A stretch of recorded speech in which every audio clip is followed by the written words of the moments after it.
All right, here we go, everybody. Welcome to this third edition of the West Point 25 here, May 20th edition, in fact. We've got the big man, Dale Romans, Jason Blewett, and happy to have everybody along for the ride here.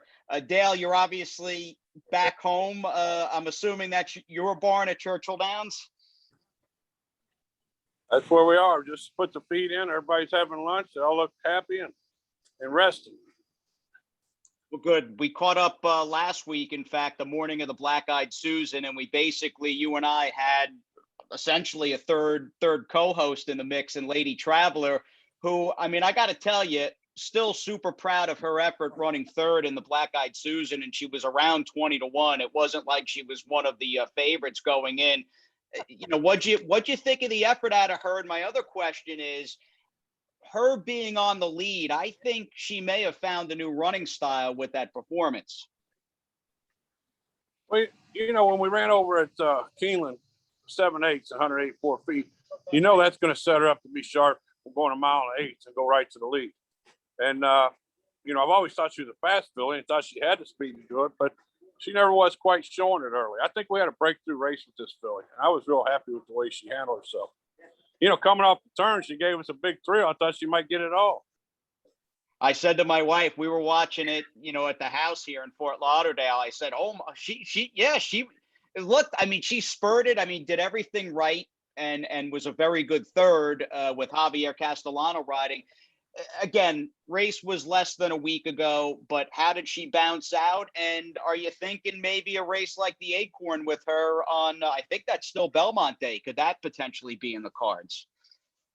That's definitely a potential race. I mean, at the end of the day, it's going to be up to Terry. But the way she looked like she came out of today, there wouldn't be any reason, I wouldn't think, to not give her a shot. Yeah, we got to get so like I said, we leave that up to the big boss. We'll talk about it. I'll put my input in, and we'll figure out which direction to go. But Acorn be a nice race to run in.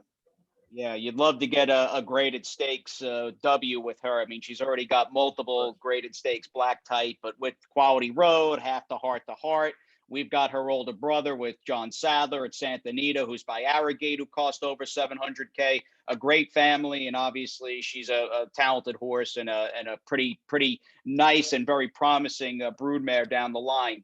A day later, we nearly got the money with Lady T in the Black Eyed Susan. So let's fast forward the Preakness Stakes. I got to tell you, for the nonsense that occurred last week with the Medina Spirit positive and the circus that just essentially surrounded Bob Baffert and that horse and all the media attention, I was pleased. Not only was it a safe race, of course, but I was happy to see a newer face and Mike McCarthy get the win with Rombauer. And I'm wondering off the bat, your takeaway thoughts of the Preakness.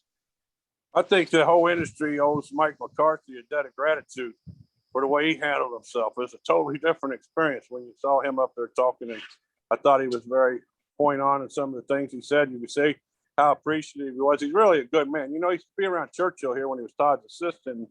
We play a little golf together. Him and Tammy played tennis together quite a bit. He's a good person. It couldn't happen to better people.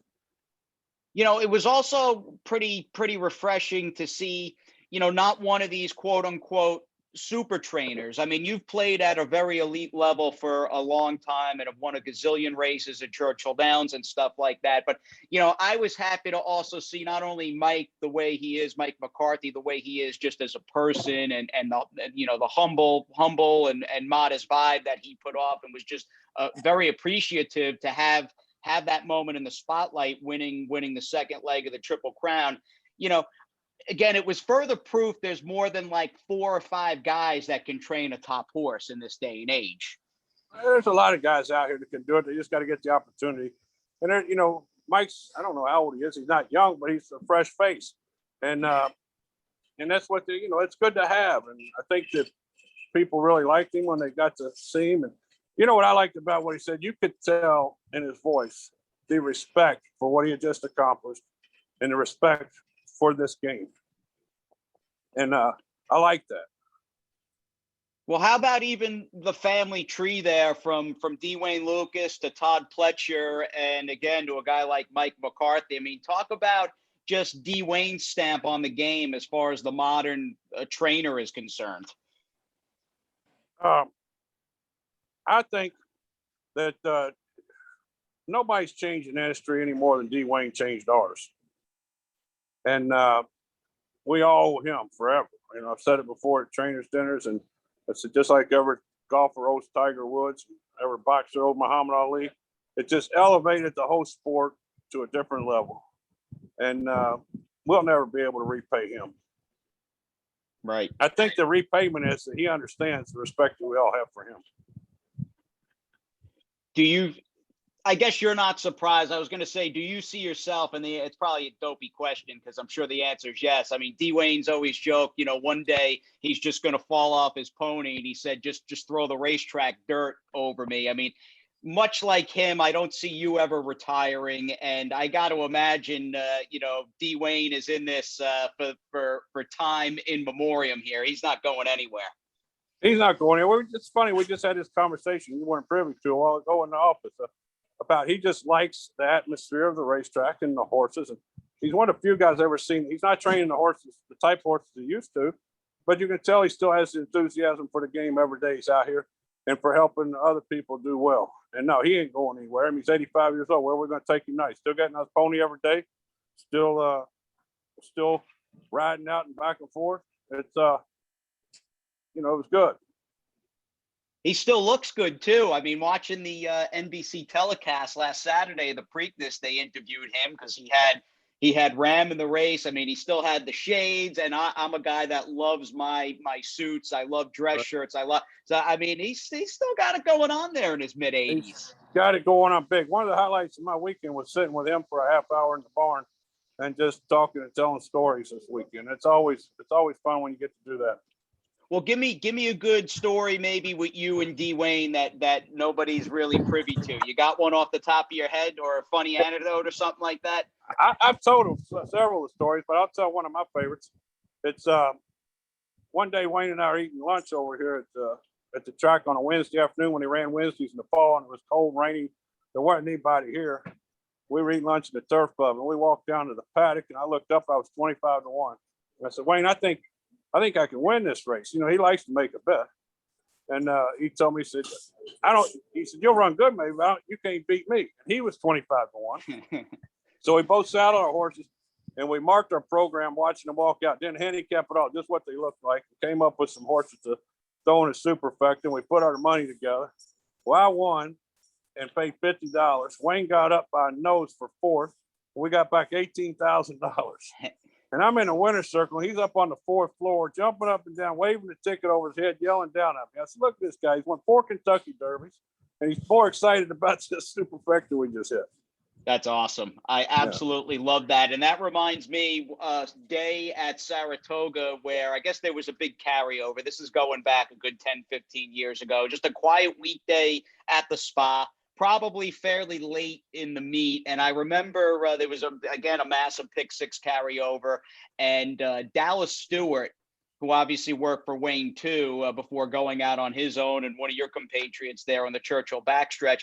Dallas pulled off like a $30 or $40 upset win in the feature. I want to remember the horse too. It was a pretty solid horse who had a lot of back class and wasn't in great form, but Dallas was able to tease some of that old back class out of him. And I remember Dallas turning around in the winner's circle and pointing up to Wayne in the boxes. And sure enough, Wayne had played the pick 6 and hit it that afternoon for whatever it paid, 20, 30, 40,000 bucks. Pretty great story there. I'll tell you one more quick one. We'll go back 30 years. We were at Saratoga, one of the first years. It might have been the first year I was there. And I'd run a few horses. You know, it was tough. I jumped into the deep water when I was 26, 27 years old. And pretty defensive maybe back then at the time. And I ran bad. And the guy screaming from me from the top of the clubhouse, go back to Ellis Park where you belong. You're burning up money. And I wanted to hunt that son of a gun down. I wanted to smack him so bad. I couldn't find him. I'm steaming. So I'm sitting in the racing office. The next race run, Wayne walks in laughing. I said, what's so funny? He said, a guy just yelled up and down at me, go back to quarter horses where you belong. You're burning up money. The way the two of us handled it was amazing. And then Wayne and I ended up walking out together. That's when he told me one of the best pieces of advice I ever got in the game was, you got to measure yourself over 5-year increments. He said, you go day to day, you'll end up hanging yourself. And that's what's his attitude and the way of thinking. He's 100% right. Right. I mean, everybody's so concerned. You know, we all put pressure. I don't care who you are. If you're passionate about what you're doing and, you know, you care about the job you're doing, we all put pressure on ourselves. And I would imagine, again, taking a step back and looking at the big picture, because we all go through cold streaks or when things aren't going the right way. And I think that probably was advice, like you said, it was over 30 years ago. I mean, at times you can be a pretty finicky guy, you know, when things aren't going your way. Do you ever think about that advice and kind of take a step back and evaluate the big picture? And it's pulled me through a lot of bad days.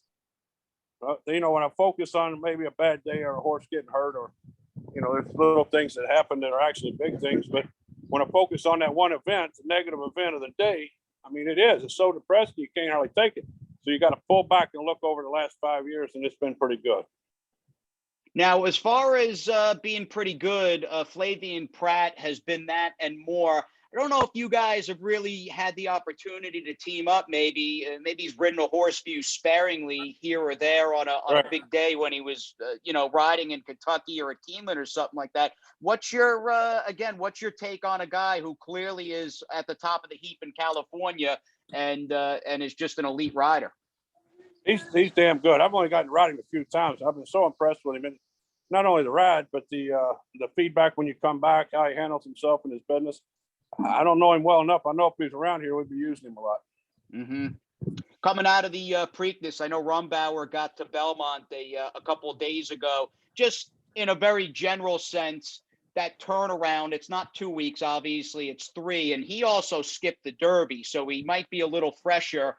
You know, for horses pointing to the Belmont at this stage of the Triple Crown, what as a trainer would you be looking for over the next, or what would you be doing over the next 2.5 weeks or so? I would probably be training up there and trying to keep myself from overdoing, thinking a mile and a half, being intimidated by the mile and a half when you haven't been there before. And I mean, you got to train on them to go that far, but I think that you can overdo it too on Big Sandy. It's a tough racetrack. And at the end of the day, you either genetically are going to go a mile and a half or you're not. Mm-hmm.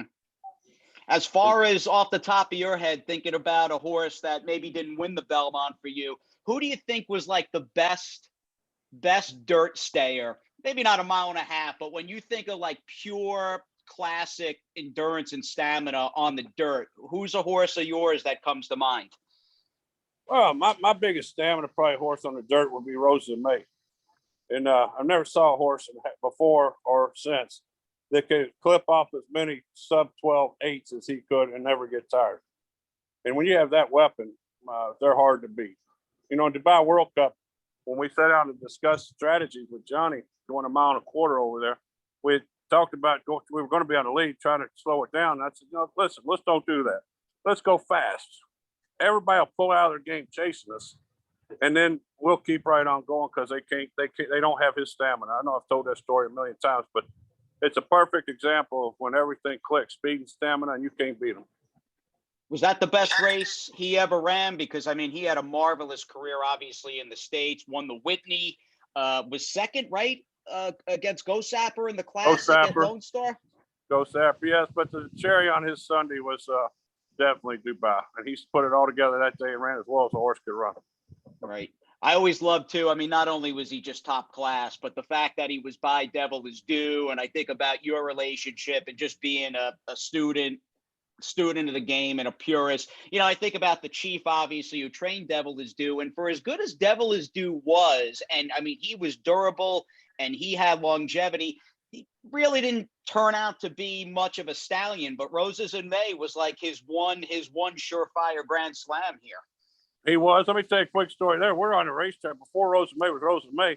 I'm walking him out of the barn from Gulfstream. The Chief's on his pony sitting out beside his barn next to me. He looked at that horse and he said, "Is that horse by the double?" He looked just like him, he said. I thought that was pretty darn amazing. That he could he wouldn't have no idea who he was by. Just saw him walk into the racetrack. The greatest, right? The greatest. Yep. Yeah, his grandson David was here today. He said racing secretary at Del Mar. We were just telling Alan stories. Oh, Dave Jerkins is Class like act. that whole family. Yeah, they're just really Yep. classy, good people. And yeah, I've known Dave a long time. I mean, we both are around the same age and started at NYRA together. He was in the racing office, I was in the press box. So, you know, Right. people you like, Dale, and you're friendly with, you're happy to see them succeed. And the fact that, again, he is like the glue, or at least part of the glue that holds Del Mar together and makes it what it is from a racing and horseman standpoint. I mean, really great to see his success out there. He has done well. Yeah, I hope you and I and West Point can maybe have a Del Mar runner or two over the summertime. I've never been there, man. I got to break my maiden. Hey, let's have one in the fall. You got that right. Maybe a Breeders' couple Cup, in the Del fall. Mar. That's Yeah, right. I got to get out there, man. Breeders' Cup for sure. Probably not a Breeders' Cup horse, but I don't want to take anything away from Bear Alley, who, okay, he didn't win a stake or run in a stake, but you know, can we have at least a little bit of an appreciation here for the fight that he's got and how good he was and determined last Saturday at Churchill? Hey, I'm so happy the way he's running, the way he's done, how he's acted. And there was a $102,000 pot. It was darn near a stake. And I think there's going to be a stake in his future, not too far. So he's Not just too far gotten, off. I guess, gotten healthy and sound and put things together. I mean, what's the story with him? Well, you know, his brother Arklow took a long time until he was an older horse to go on and do really good. And we got unlucky with him getting hurt for last fall. I think he just took a bad step on that track down at Ellis Park. It caused him to have a little problem, but we fixed the problem. He came back sound. He's doing great. And yeah, I mean, sky's the limit. I hope so. I really hope so. No, I was really impressed to watch that race. My parents had a little Preakness party up. They live about 70 miles north of me, up by Payson, in fact, in Stewart, and went up there, and it was pretty great just having even like non-racing people who came over their place to watch the Preakness. They had a derby party a couple of weeks ago. So for West Point, again, to have that horse in, and I had it on the TV and everybody cheering for him, and the fact that when they hit the wire, I mean, what was your take? Because I wasn't sure if he actually held on. I thought he won, but there's been a lot of times I walked down from that stand and been wrong. So I wasn't relaxed until they put the numbers up, but I did think he had won.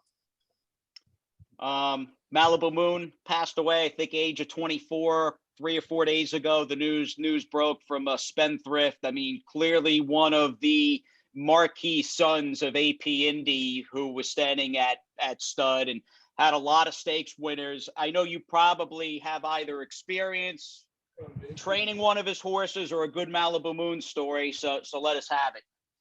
But first of all, you know, Malibu Moon only ran 2 times. He would have never been a sire if it wasn't for B. Wayne owning him. He's had a major impact on his game. I think that's a good story in itself. But I did have one really good filly, Sarah Louise. She ran as a 2-year out here in the Pocahontas, a mile in 1:34.2, and beat Rachel Alexander before she went on her big tear. And we sold her for a boatload of money. And that's the best Malibu. But I got a couple in here right now that Malibus I think will be all right. Oh, yeah? All right, good. Some 2-year-olds or? Some 2-year-olds, yeah. Okay, very cool. Hopefully he'll have a couple in his last crop. All right, that sounds good.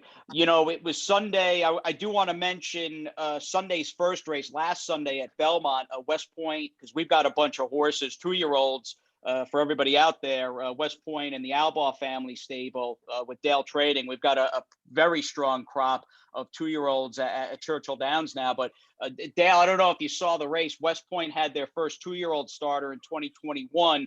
Steve Asmussen trains a colt by Dramedy. In fact, he's an Oklahoma bred. And I mean, 3-horse field aside, couldn't have looked any better winning his first start last Sunday at Belmont. Got an 85 buyer and a pretty nice start, auspicious start to the season for the West Point babies.